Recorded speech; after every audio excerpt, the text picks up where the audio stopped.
Hi, everybody. Welcome. Hello, hello. Hi, Hello. Ross. Hey, I just shipped your shirt out, Ross. Thank you. I look forward to getting it. I have to show everybody. These just came in the mail. And so, woo, these are our Moving Hemp Forward shirts. They're for sale. I'll share the link here in a little bit. All of the donation, it's actually a donation that goes towards our seed trials. And with that donation, we're sending t-shirts out. So it's pretty cool. So thanks, Ross. Absolutely. Look forward to it. It was awesome. Yeah, I'm excited about this conversation. We'll see what the group size looks like. But I really encourage you guys, as usual, to please, get engaged. If you have any questions, don't hesitate to ask. You can raise your hand.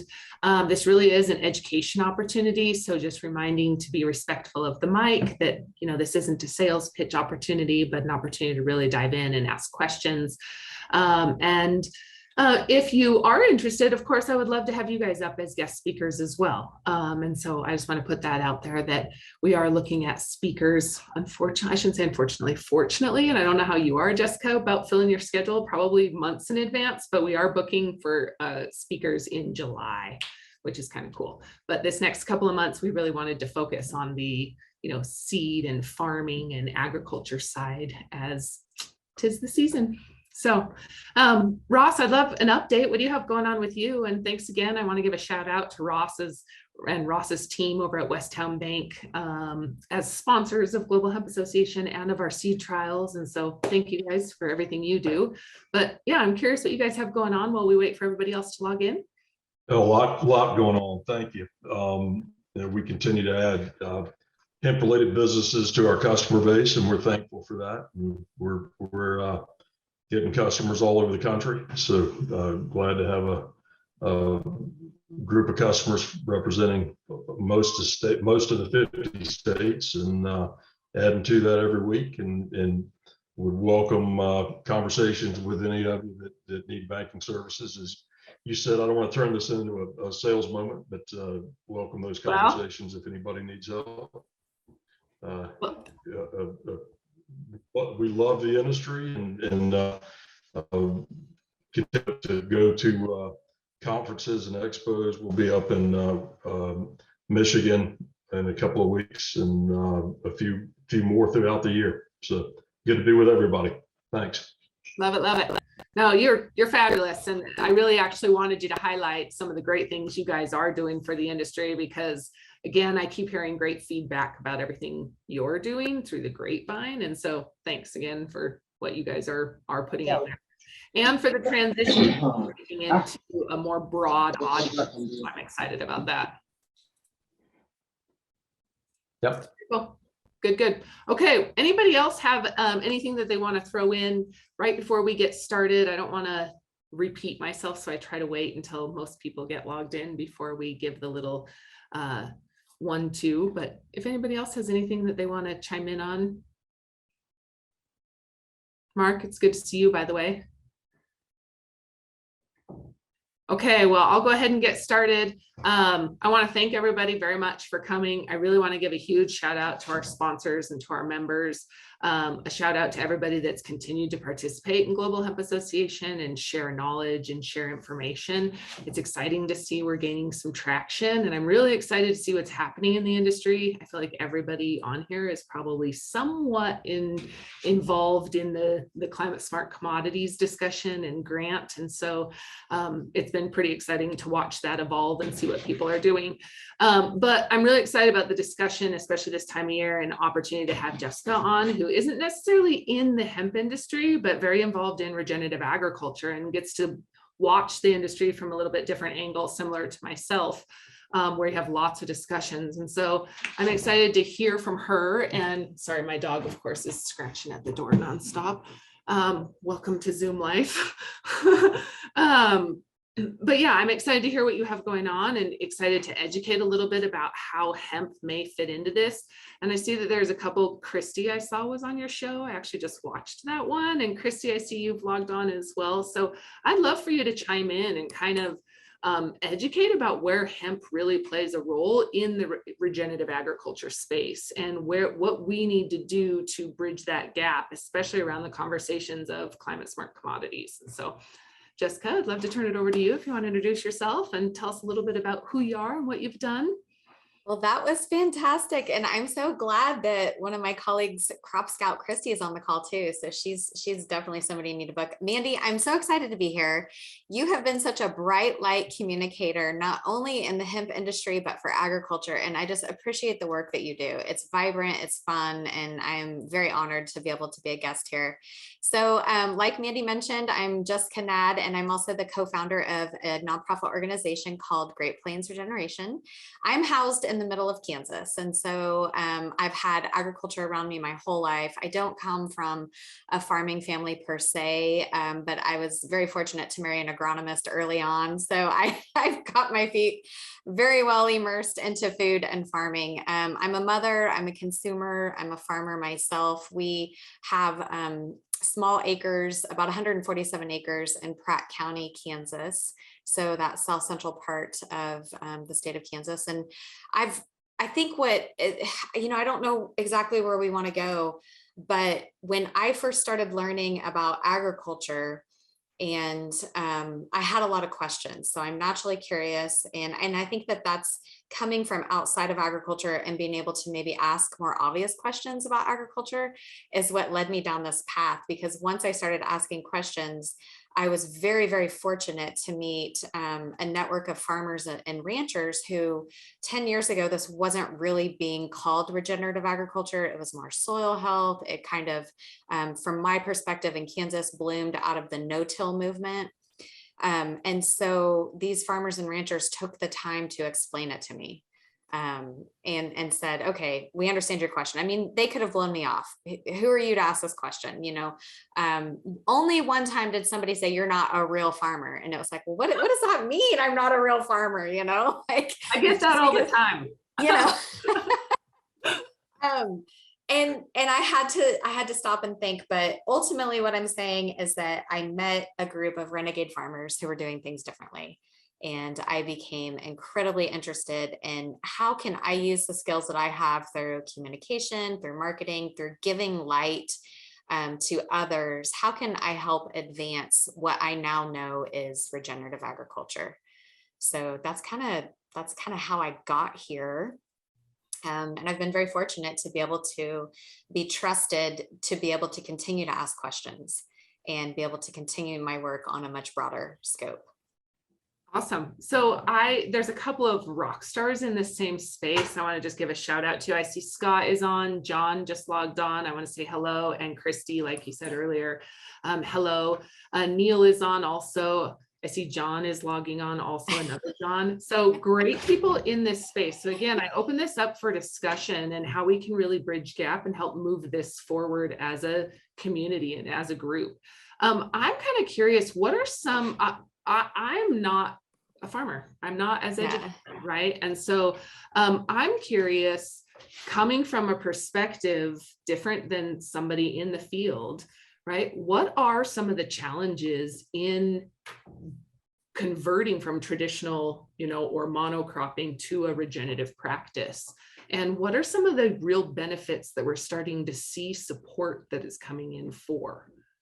Yeah. So this call, my heart is now racing because there's like 15 keynote speakers on this call right now. So I just thank everybody for joining the conversation, and seriously, like, unmute yourself and add context to us.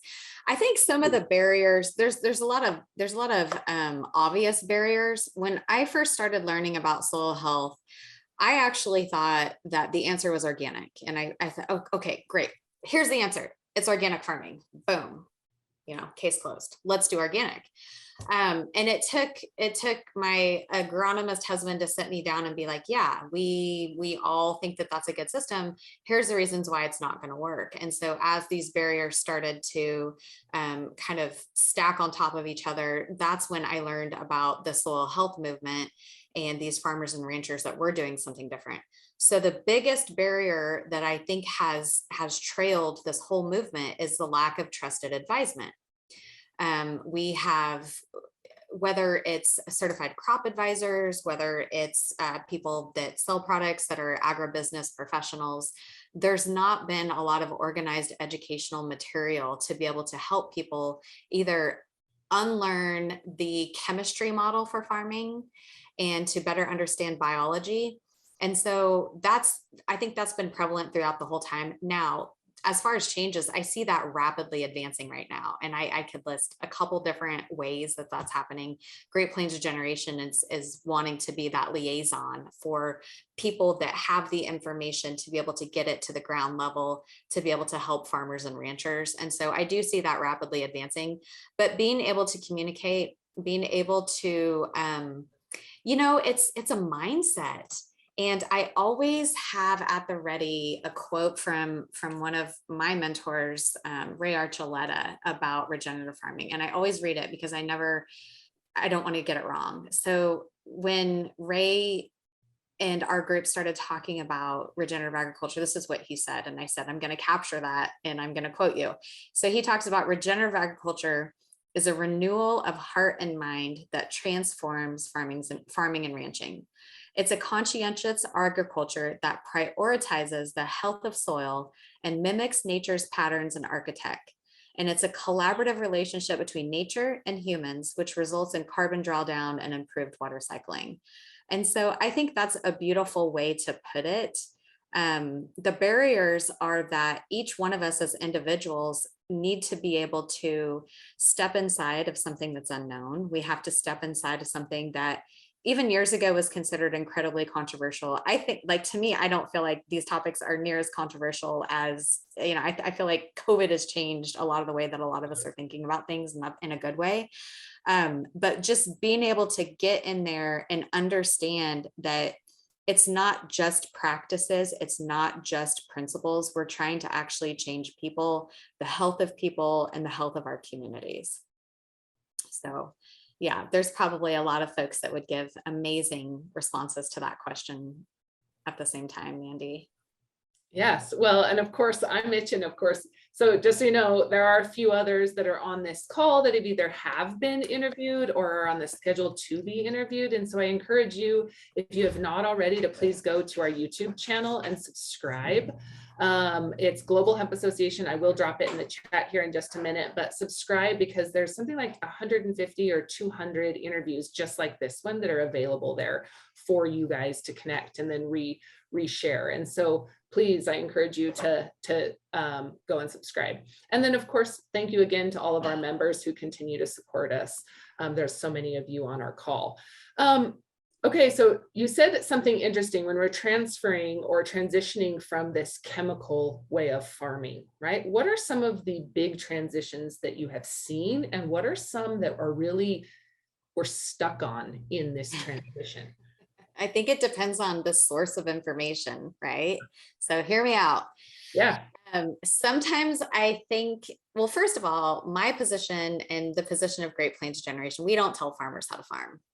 Point blank. We're not here beating anybody over the head for a practice. It's all about your context. It's all about being able to understand your system, baseline your system, and work on making changes from within, right? And so a couple really impressive examples of transition is just being in an area of Kansas where it's heavily irrigated, center pivot, row crops, primarily corn and soy rotation, very high intensive inputs, high intensive water inputs, and high yields.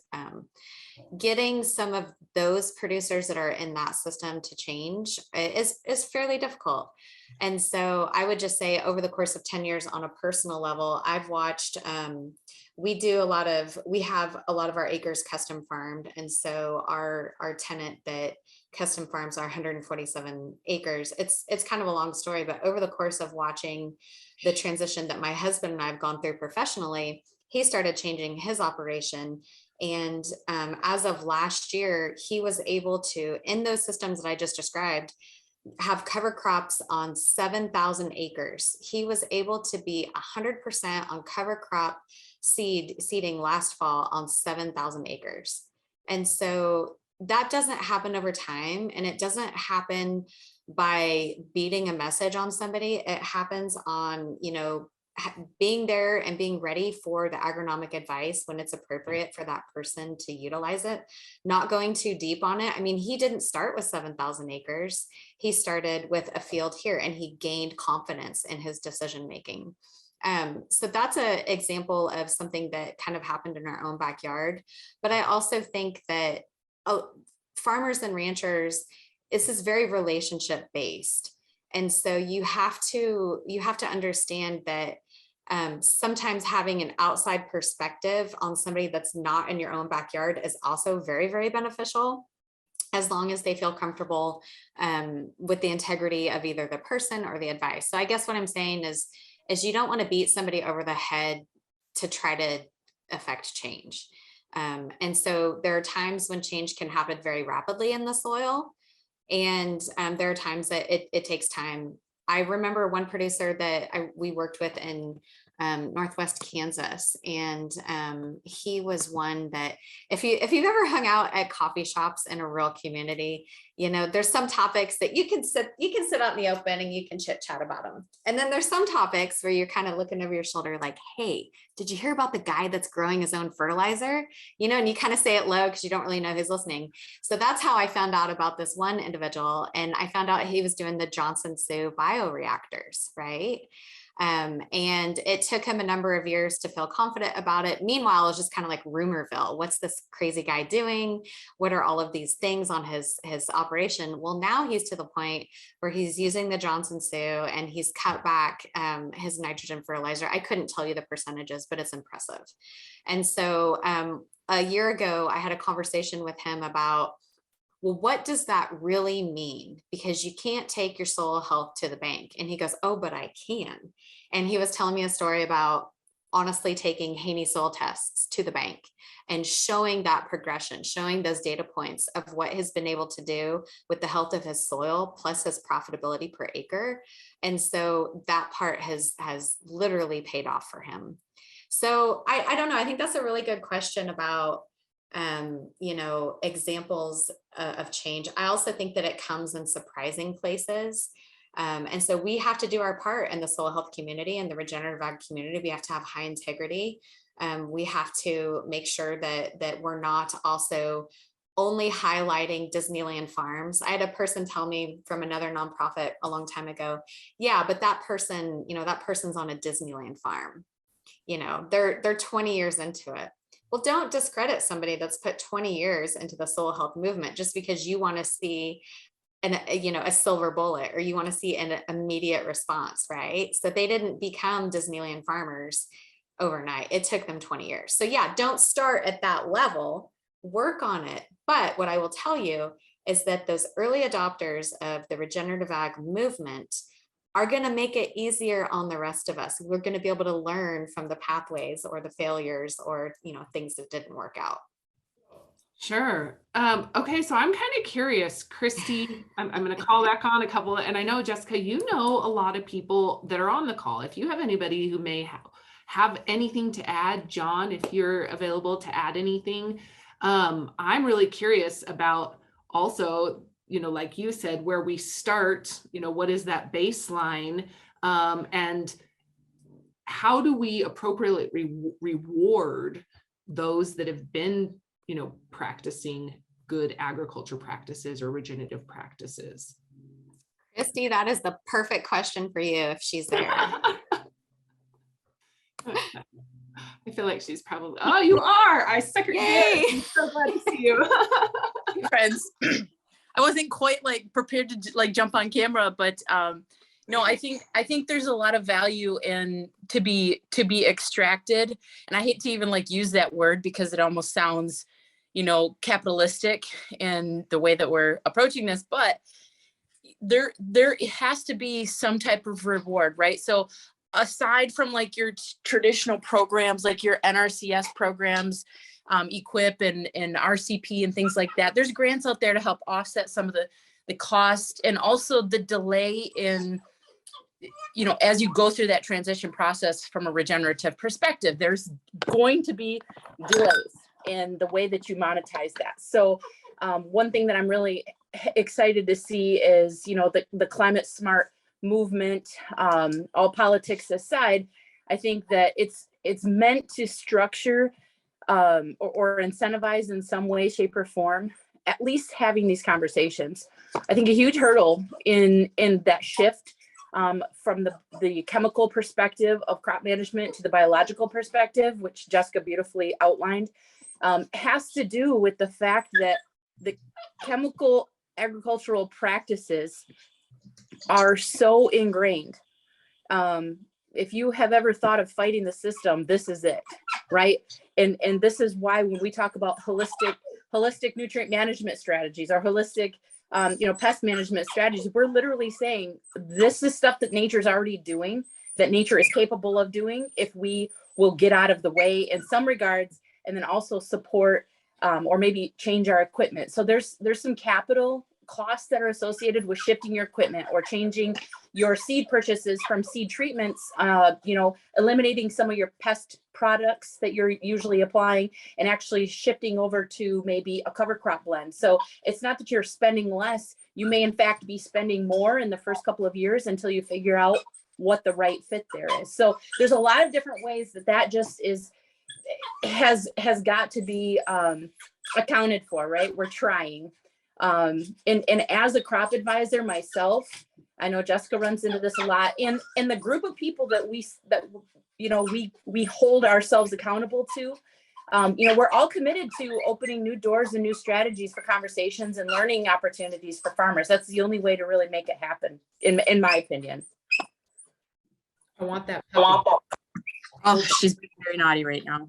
Hold that puppy. Is that I was gonna say, is that a chicken or a puppy? No, that's a teacup Aussie doodle.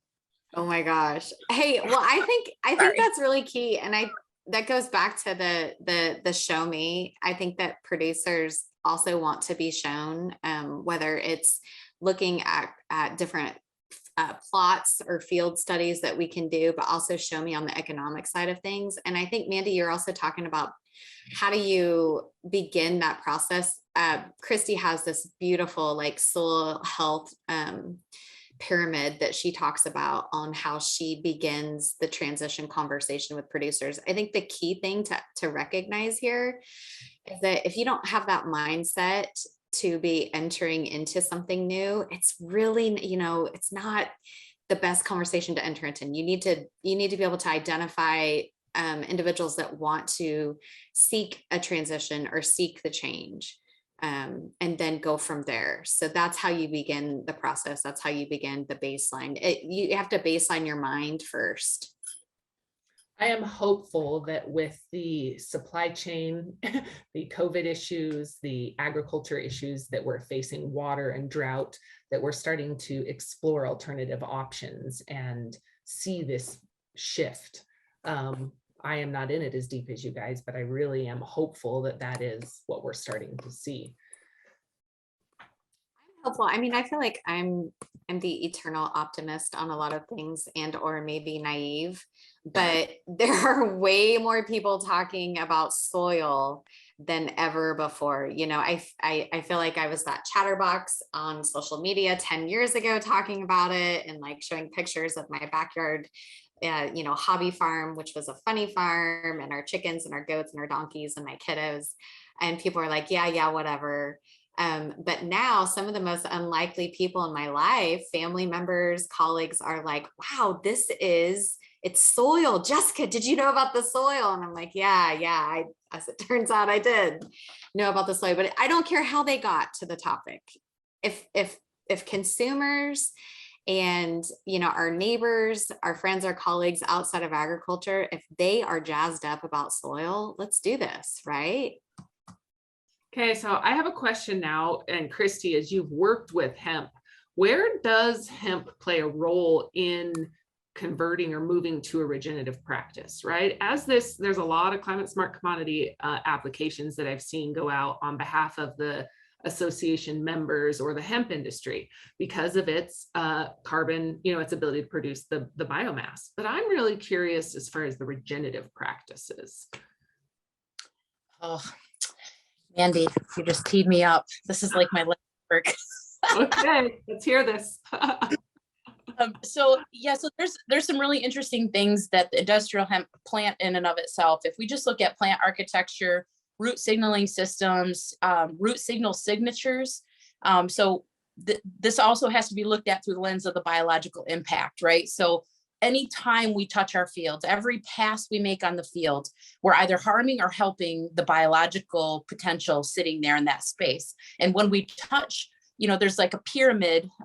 My friend Jeremiah Durbin calls it the three-legged stool, right? So one is the chemical processes in the soil, one's the biological processes in the soil, and one's the physical properties of the soil. And so when you touch one of those legs, it's naturally going to affect the balance of the entire system, right? So what we have to kind of keep our eye on here is there are specific plants that create specific effects on the biological, chemical, and physical properties of the soil. And so as you start diving down rabbit holes, if you're a farmer or if you're an industry professional looking to educate yourself, what you're going to hear is this kind of vernacular, right? You're going to hear these terms and phrases, and you're going to start, seeing how these things thread together.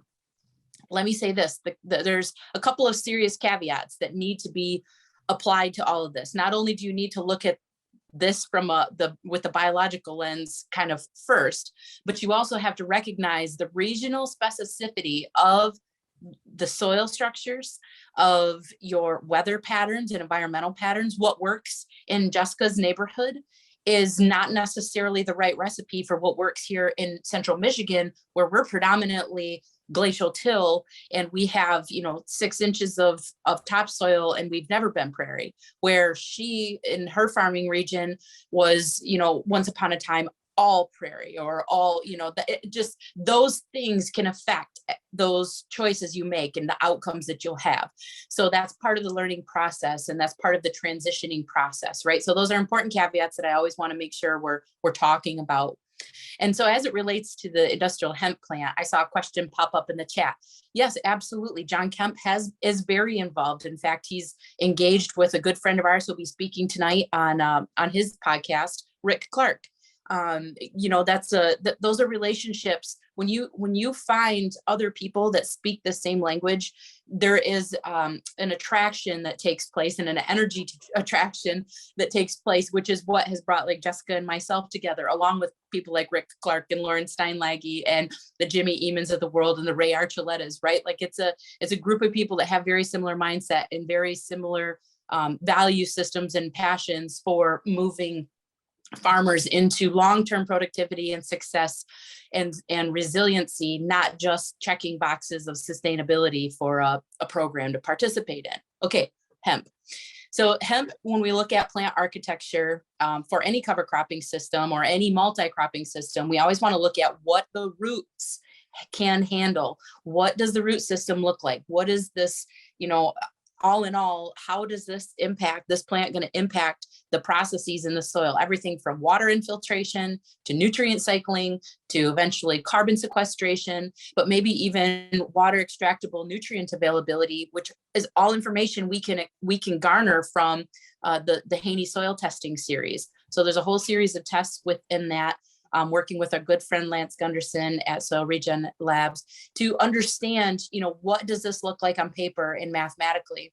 But when we actually plant hemp out into the field, because it has a very unique root architecture that is it runs a very narrow classification of plants. It carries both fibrous roots as well as a taproot, as well as tertiary roots or incendiary roots, which will help to stabilize. Because it has the potential for multiple root structures, what happens also there is there's different signatures of root exudates that are kicked out through those different root styles.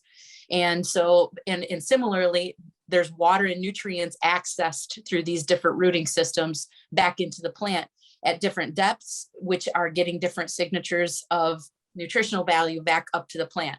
So we have to recognize that these plants exist in a symbiotic relationship with the soil microorganisms, and that affects how the plant can access nutrients. When we're applying fertility to a field, whether that be in the form of compost, mulching, commercial chemical fertilizer, whatever it is, what you're doing is providing a food source for certain specific microbial properties or populations. as it relates to what the plant needs, they'll do something with what you've put out there, create new compounds that the plant can uptake. The plant converts sunlight into sugars and kicks those back out through the root system. So this relationship is very intermingled. If I'm planting my entire field to say soybeans this year and corn the following year and wheat the next year, that's what we would consider a 3-year rotation or a 3-crop rotation. Where I see hemp being a tremendous value is fitting into a commercial cropping system rotation for farmers that are looking to regenerate soil. And so as our supply chain and the entire market industry infrastructure continues to develop for industrial hemp, we're opening pathways and doorways for that crop to be utilized as a cash crop, whether it be for the grain or for the actual biomass being converted into bioplastics or textiles, whatever that may be.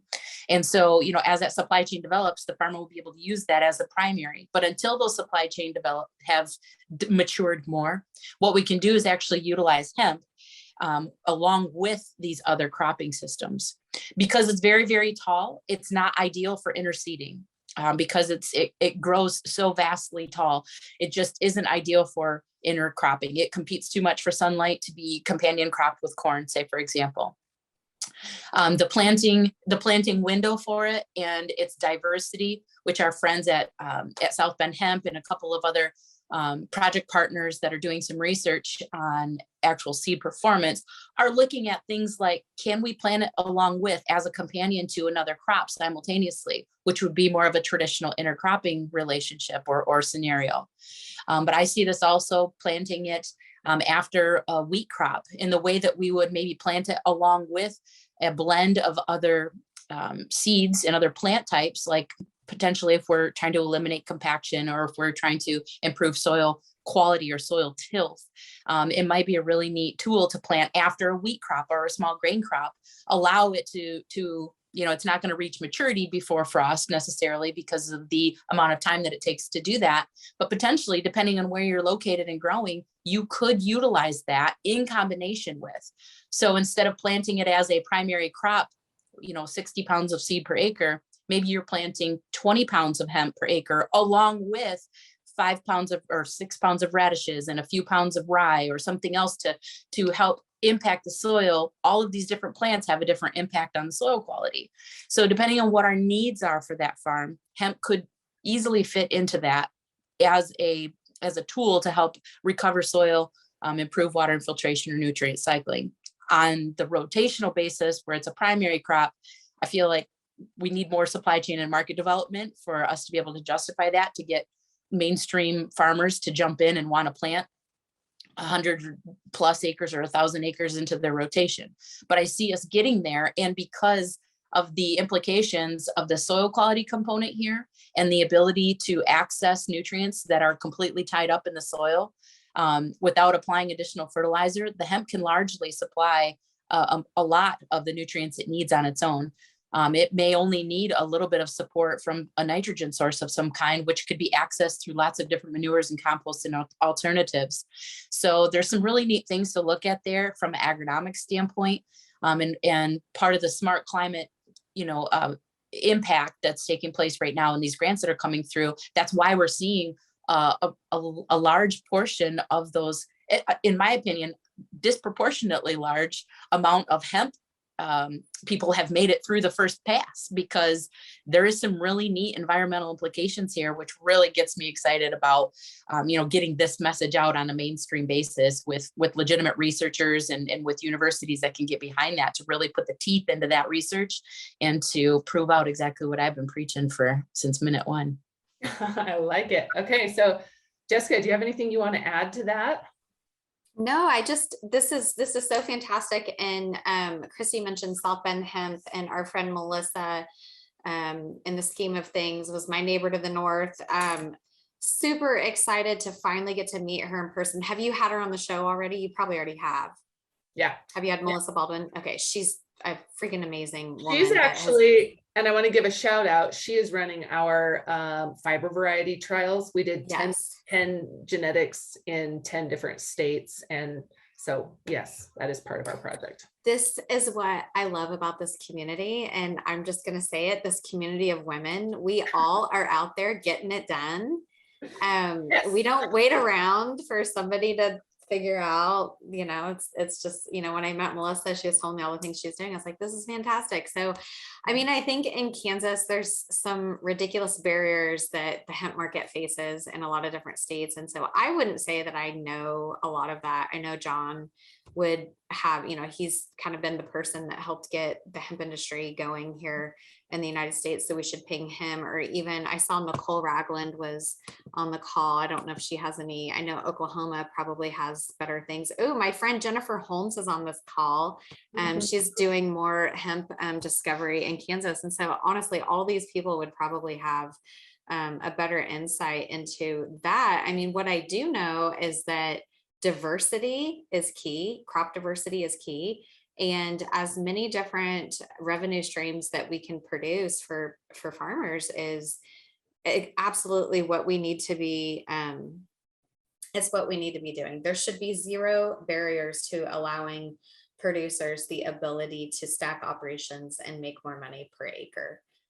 Intercropping, multi-cropping, multi-cash crops on the same field. I mean, we should be figuring out how to do all that. It's honestly ridiculous that we've had barriers in the past. So yeah, is there anybody else that wants to join the conversation? Go ahead. Well, and I want to say real quick, we talk about where hemp plays a big role in this climate smart commodity opportunity is just what you said, being another crop that's added to rotation, let alone the biomass that it produces for carbon sequestration. And then it's my understanding, and I just have a question, I guess, is it true that 40% of the carbon is sequestered above ground and 60% below ground? Ooh, who is my soil scientist on the call today that would know? Neil. I see Neil. That's the person I saw. Neil, is that how you understand it? Yeah, good point. There's three domains, right? Roots, shoots, and fruit, right? So grain, then the shoot, this is all the materials, the aftermath, and then roots, right? You've been talking about roots.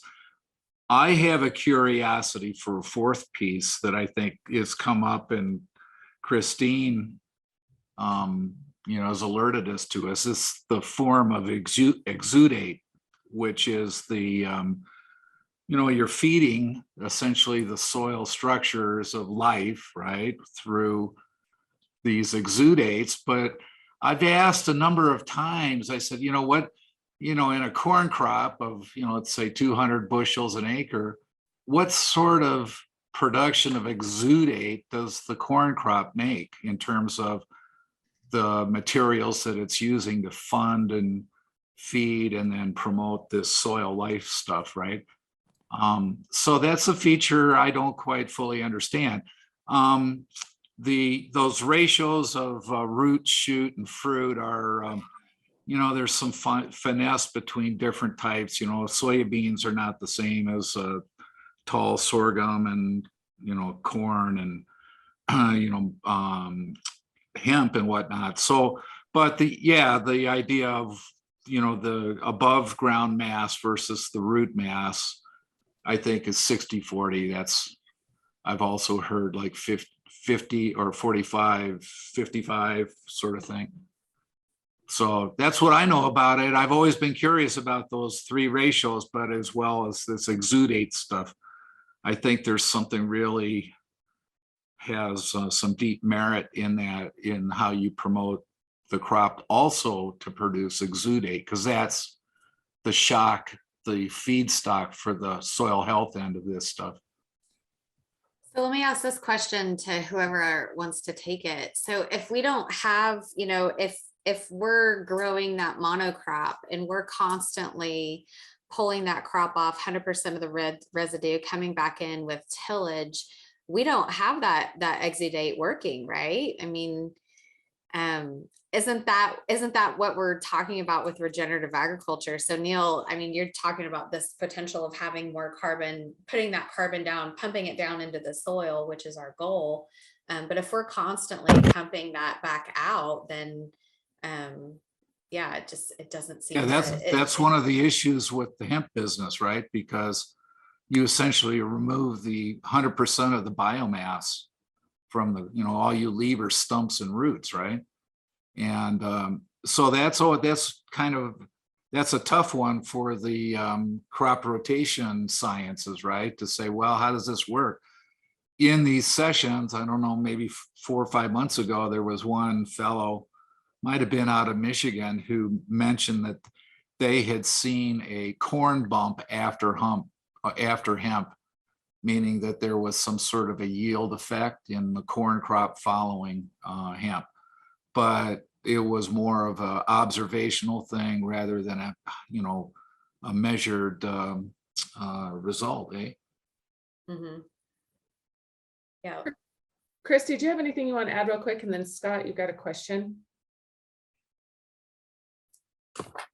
Yeah, I think there's I think there's something to the plant architecture, the plant root architecture for the industrial hemp that I'll just say this, that is being looked at heavily with some of these grant funded research projects, because in order to measure those things requires a ridiculous amount of instrumentation and documentation over time, right? So a single year anecdotal evidence is wonderful and encouraging, but it is just that. And so what is happening behind the scenes in several circles now is not just specifically in industrial hemp, but also for research in these 5-way, 10-way, 30-way seed mixes, and what is the effect on from the root exudate perspective. So what is it doing to the soil biological populations? There is a pest management implications there when we have this great diversity. There's lots of predatorial microbes that restrict and limit the flow of pathogenic problems that we otherwise would have to treat with fungicides. So like there is implications far beyond just a number value to what that root exudate diversity looks like and those root exudate signatures look like. There's more microbiology in a packet of sugar, right? Like that much soil. If you took a packet of sugar and made that soil, there'd be something in the neighborhood of 4 billion microbes that exist in just a gram of soil. So if you wrap your head around that on a macro scale, there's any number of things that could happen when we introduce these different cropping systems. And although, yes, when we're harvesting for fiber, we're leaving the stover and the root mass, but even whatever we're leaving behind there in the soil, whether it does involve some tillage or not, and it naturally degrades over time, it does have an impact on microbes, on nutrient cycling, on water infiltration, and all of these other measures, which is why farmers have been suggesting that they're receiving some type of yield impact in the following crop. And so whether or not we can put our finger specifically on, is it more carbon? Is it more diverse carbon, right? I think we get kind of, in the layman terms, we think carbon is carbon, C is its elemental symbol, and it's a little blob that looks like this. And actually that's not what's happening. It's actually tied up in all these different chains and forms of different lengths with different signatures, having different functionality within the soil context. Jessica mentioned it when she started talking about how important context is. And so regionality context can impact that.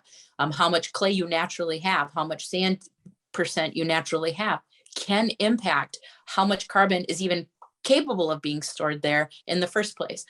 So I think that is really important. We've talked about this so many times. I've been a part of this organization for a long time now, and it always comes up, right? We're still in the labor and delivery room of an industry, and the impacts of the invention of an industry, or the reinvention of an industry, I guess you could say, has all these, look like these side arms. And the soil health impact of industrial hemp, I think, is going to become a very, very powerful and a very, very Pandora's box type of, tools. And the more research we can put behind that, and the more energy that we can put into those conversations and getting actionable results from that, the better decisions we can help farmers make, so that we can prosper the farmer while we're recovering our soil, right? And so, you know, as far as like the percentage of acres that are in organic production is super tiny. The percentage of acres in regenerative production are super, super tiny. And I've even heard people say, you know, well, even the percentage of hemp is just a fraction of a fraction of a fraction. And all I have to say to all of that is, so what? If we're not looking at different ways to improve our processes, eventually the farmer is going to fail. And so if we as industry partners can help to prosper the farmer while we're also prospering our soil, you know, long live the soil. As our soil goes, so will we go. So, you know, this is important work and exciting work. And I think that that fourth element of the root exudates is what makes industrial hemp so beautifully unique, and what gets me energized about, you know, about the implications there. That's all I have to say about that. You're awesome. Okay, well, perfect transition. Scott, it's all you. We only have about 10 minutes, 15 minutes left. And so, and then after Scott, I'd love to open it up for John to make a comment. Okay. So yeah, I want to talk about that, like with sequestering or with how that all works.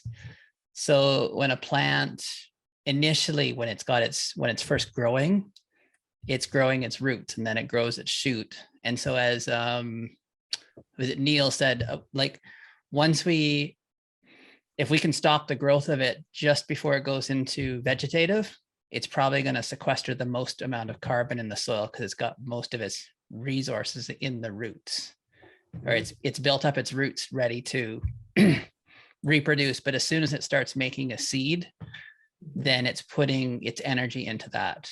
And then the other side of that too is that what we grow agriculturally has been bred to put most of its resources into the seed or into the export. So as an example, there's that Kernza, which is the perennial wheat or perennialized wheat that they're trying to develop, and it has very low yields, but it has very big root system. And so, but the more you try to get yield out of it, then the less roots you're going to have, because it's, you know, there's only so much energy in the system. So if something builds up a lot of roots, it can stay a long time, and it can build the soil, and it can do more exudates, but then it's not going to make as much above ground. But like a prairie grass that has 10-foot roots, it doesn't care what it makes above ground every year as long as it survives. So whereas when we're growing any type of crop, we've bred them to make more above ground, and then we export more. So it's a challenge because it's hard to take the if you want to sequester, then you can't take as much away. So it's a challenge. So yep. I'm on mute, just kidding. Yep. John, hi, I see your camera's on. I'd love for you to introduce yourself and chime in. Great. Yeah. Thanks, Mandy. Welcome. Thanks, Jessica, for coming on here and sharing the regen passion and focus that we all know is important. Yeah, John Rulak. I'm a bit familiar with the hemp plant. Wrote a book called Industrial Hemp back in 1995, and then Hemp Horizons in 1997, and helped pioneer hemp foods that we imported from Canada. I'll just share that, you know, hemp can do a lot of things. It also receives a lot of attention and claims from people that it doesn't always do. A lot of farmers have lost a lot of money over the last 30 years based on people saying hemp was going to do something and it ended up not doing it. So I'd encourage farmers to be very cautious before you grow hemp unless you have a contract. The CBD was as a classic example. Turns out you only need, 7,000 acres for everybody to be doing plenty of CBD, and yet people grew 50,000. People lost their farms. It was a horror story with CBD. Now it didn't help with the FDA attacking the industry, etc. But one thing hemp is good for is in England they noticed when they followed hemp with winter wheat, that there was a 20% increase yield in winter wheat. And I believe it's because of the reduction in weed pressure. Though there needs to be more research on that.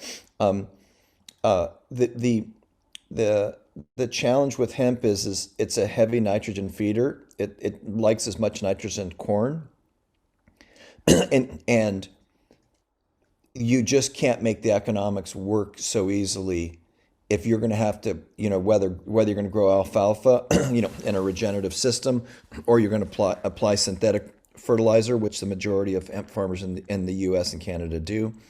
Nitrogen fertilizer is very expensive unless you're doing it, with alfalfa, but means you have to let the field fallow, and grow your fertilizer crop. So, and the yield on hemp is very low from a seed crop perspective.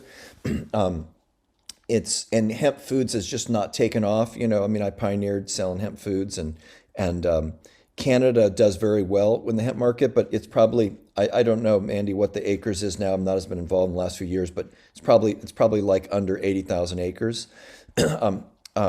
So it has potential with fiber, but again, the dominant players of fiber have been China for textiles, and in Europe, most of the fiber companies have gone bankrupt at least 2 times, except for maybe hemp flax because they have a wealthy benefactor.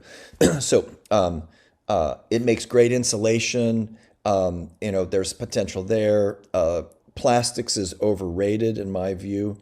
Building materials, if fiber becomes more expensive and shipping things longer distances, that's where hemp is gaining momentum in the last year or two because of the cost of transportation. But it's overhyped in a lot of ways. It's got great potential. I'm a big fan of it. Spent a lot of my years researching, but anyways, that's definitely. I think we're starting to see more public-private partnerships and government support for infrastructure that will help support the scale of it. Yeah. Yeah. Definitely more research to the less focus on the cannabinoid markets and more on the fiber and grain market. Yeah. There is a company that's working to increase the yield. I think if you could get money to increase if you can increase the yield by hemp, and basically there's been very little. What has corn increase has been in the last 40 years? It's massive uptake in terms of the yield, and hemp hasn't had hardly any increase in yield. Some, but not that much. Oh, and we haven't seen a lot of acreage on fiber. You know what I mean? Like the last few years have really been focused on CBD and not. You're right. We had less than 50,000 acres in fiber, recorded on the last USDA. Right. Yeah. But if we could increase the yield, that would really help the seed market. and there's a company, I think it's called Revolution Hemp out of Kentucky. And they're working on the hemp protein they developed tastes better than any protein on the market. It's just very expensive. So if you could increase the yield, that'd make a big difference. But I'll leave it at that. But a lot of potential, and it has its challenges like any up and coming crop. Oh yes, we're definitely at the forefront of this industry, and I actually really appreciate the reality of the conversation, in that all of us on this call have seen it missold or oversold, and so many farmers hurt. And so I think that is a real discussion, and this is really my goal in bridging this gap when we talk about where does hemp play a role in regenerative agriculture, right? What is the reality of that? And as these conversations come up, and because hemp is entering those conversations over and over again, and I want to be realistic about bridging those gaps and making sure that the education is getting to the farmers who are addressing these issues. So Jessica, do you have anything you want to add? We're right at about an hour. We've got about 5 minutes. I'd love to turn the stage back over to you. I just think that what has happened even in the last 2 years, and the way that we have accelerated our ways of communication, whether it's with soil health, regenerative agriculture, specialty crops, hemp production, we're seeing people hungry for ideas. We're seeing people hungry for change. And so we need to stay the course. We need to keep, like Christy and I talked about, building integrity in the industry, and continue to be there for when big sweeping change is about to happen. And we talk a lot about these, you were talking about private partnerships coming in and being able to advance this and scale this. And I don't know, I mean, we've got to keep our options open. We got to keep pushing forward. So for all of you, especially a lot of you that are on this call, because I always joke, I had a good friend that said, you're in a fishbowl, Jessica. You're only talking to the people that already know about what you're talking about. So we have to expand our horizon. We have to be talking to our consumers and talking to our neighbors about what we can do, because here's the thing, this is dire. Like I said, I like to keep things on the up and up and positive, but at the same time, like, we have got to be making changes to all of agriculture. Okay. Yeah. And that's why I see so many people stepping in. I see companies that have approached Great Plains Regeneration that would blow your mind, that are uncomfortable, that are big global leaders. And they're like, oh man, we don't know what we're doing. Yeah. Right. Yeah. And once you start to peel back that onion, you realize that our communication, and it's more than selling a product. We've been sold a product. We all bought the freaking product. It's time to sell it. We don't need to sell education. Let's provide education. Let's get people on the right path. Let's help farmers make really great decisions as what they want to do. I mean, I don't know any producer that doesn't want to make good decisions. Let's help them do that. Absolutely. Well, and this is exactly why I love hemp, is because it does touch on each of these verticals, right? I was so disconnected, I'm embarrassed to admit, about where my food came from, where my clothes came from, regenerative agriculture. And now it's I eat, breathe, and sleep this stuff. And so it's awesome. Me also has changed. But really the power of introducing these practices to the industry, to those that are in hemp, and making sure that they're transitioning, right? And being a resource to both. Christy, do you have anything else you want to add before we close up? Yeah, I think if we could just keep a couple of takeaways in our mind from this conversation, right? Obviously, integrity and the education pieces are really important, but components of context, right? It's so easy to look in our neighbor's yard, or follow a YouTuber that's doing some regen stuff and say, well, I can't do that here, or like Jess said, the Disneyland farm, right? Take a look at those early pioneers. They all answered their phones. They always respond to touch bases with people that have been doing this and doing it well. And the no-till, National No-Till Network has a phenomenal resource bank. If you don't know where to start, they actually have the no-till plus a regen filters on their networks of people. There's great ways for you to start educating yourself about not just the principles of regenerative agriculture, but maybe also looking at the farm applications and the show me approach. So context, education, and then networking, right? Like those are the three things that will help move you forward. Maybe will help you to develop what your goals are for your particular farm, or for a farm that you're involved in, or that you maybe represent, or your segment of the industry that you can actually give, educate yourself, and then bring that back to your circle of influence with some good input. So I would keep those three things kind of at the forefront of this conversation. Thank you for always including. You, love you dearly. But You're awesome. I real quick. Somebody's on. I don't know if we got it off. I saw there were a couple of questions. John is actually coming back as a guest speaker on the 26th of this month. So we're going to dive into this a little bit more, especially with experience from hemp, but again, really focused on the regenerative agriculture side and benefits there. And so I just want to invite you guys to participate. All of our events for Global Hemp Association are on the Friends of Hemp website, so friendsofhemp.org, and then globalhempassociation.org. And then our community platform, Hemp Hallway, where all of these meetings are transcribed and also available in writing, or in transcription. And so you can data search, pull out information, connect with each other, and things like that. Our goal really is to help connect the supply chain and move things along, help really put the farmers and our agriculture at the forefront of our innovation. So we love your support. Membership, we'd always love, thank you again to all of our members, and for everybody else that is not a member. If there's anything here that you guys saw Please invite others to join, participate, sponsor, get involved. Somebody's not on mute. I can't tell. Aha. Sneaky.